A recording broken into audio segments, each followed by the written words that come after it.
వీటితో పాటుగా ప్రధానంగా చెప్పింది ఏమిటంటే సువర్ణ దానం, బంగారాన్ని దానం చేయమన్నారు. ఈ బంగారం దానం చేసినందువల్ల అంతులేనటువంటి ఫలితం వస్తుంది. మామూలుగా అయితే బంగారం దానం చేస్తే ఎంత దానం చేస్తామండి, ఎంత మామూలు వాళ్ళం, ఎవరో రాజులు చక్రవర్తులు అయితే ఎక్కువ చేయగలరు, కానీ మనలాంటి వాళ్ళం ఎంత చేస్తాం. కనుక ఈనాడు ఇంత చిన్న బంగారం అంటే అతి తక్కువ తూకం అనమాట, 1 గ్రాము అంతకన్నా తక్కువ అనుకుంటా, అంత బంగారం దానం చేస్తే కూడా ఇతర సమయాలలో ఎంతో బంగారం దానం చేసిన ఫలితం వస్తుంది. ఏదో కుండ అంటే ఇవాళ 1 ఇచ్చాం, ఇంకో రోజు 10 కూడా ఇవ్వగలుగుతాం, చెప్పులంటే ఇంకో 4 జతలు ఇవ్వగలుగుతాం, కానీ బట్టలంటే ఇంకో 10 జతలు ఇవ్వగలుగుతాం, కానీ బంగారం మరింత ఇవ్వగలమా?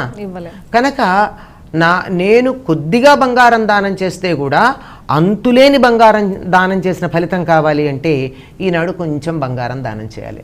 తప్పనిసరిగా ఈనాడు బంగారం దానం చేయాలి అని చెప్పి మనకి శాస్త్రాలు చెప్తున్నాయి. సువర్ణ దానానికి అంతులేనటువంటి ఫలితం ఉంటుంది.